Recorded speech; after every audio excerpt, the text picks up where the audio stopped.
Hello అన్న, అందరికి నమస్తే. ఈ నెల 22వ తేదీ నేనైతే డ్రైవింగ్ ట్రైల్కి అయితే వెళ్ళాను. కువైట్ డబ్బుల్లో 350 దినార్లు పే చేస్తున్నా కూడా నన్ను ఫస్ట్ టైం ఫెయిల్ చేసినారు. ఎందుకు అనేది వీడియో లాస్ట్ వరకు చూడండి, చెప్తాను. ఇక్కడ స్క్రీన్ మీద కనిపిస్తుంది కదా, అది నా ఎల్ఎల్ఆర్. ఇది అరబీలో స్టాంప్ వేసి ఇచ్చినారు. దాన్ని నేను ఇంగ్లీష్లోకి ట్రాన్స్లేషన్ చేసి చూసుకున్నాను. వాళ్ళు ఫెయిల్ చేసినారు అనే బాధ కన్నా వాళ్ళు పెట్టిన రీజన్కి అర్ధగంట నవ్వుకున్నాను. నేను సీట్ బెల్ట్ పెట్టుకోలేదని చెప్పేసి ఫెయిల్ చేసినారు.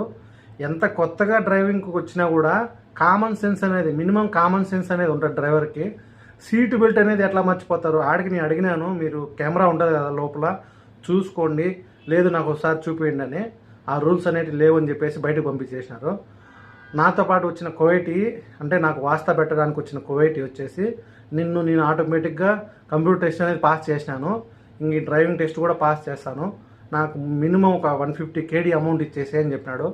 నేనైతే అతనికి టోటల్ నాకు డ్రైవింగ్ టెస్ట్ కంప్లీట్ అయిపోయిన తర్వాత, లైసెన్స్ వచ్చిన తర్వాత ఒకేసారి అమౌంట్ ఇస్తాను అని చెప్పినాను. ఎవరు ముందుగానే పే చేసి మోసపోవద్దు, వన్స్ కంప్లీట్ అయిన తర్వాత ఇస్తాను అని చెప్పండి. దాదాపు మన ఇండియన్ కరెన్సీలో ₹1,00,000 పైనే అంత అమౌంట్ పే చేస్తున్నా కూడా లైసెన్స్ రావడం కష్టమైపోతుంది. ఎవరైనా డ్రైవింగ్ ఫీల్డ్లో రావాలి అనుకుంటే కువైట్ ఇళ్ళలోకి వచ్చేది మంచిదే, వాళ్ళే చేయించుకుంటారు. బయటికి రావాలి అంటే చాలా కష్టంగా ఉంది డ్రైవింగ్ లైసెన్స్ రావడానికి. కొద్దిగా ఆలోచించుకొని అయితే రండి. చూసారు కదా, వీడియో నచ్చితే లైక్ చేయండి. మరిన్ని వీడియోస్ కోసం మన ఛానల్ని ఫాలో చేసి సబ్స్క్రైబ్ చేయండి ఫ్రెండ్స్. Thank you.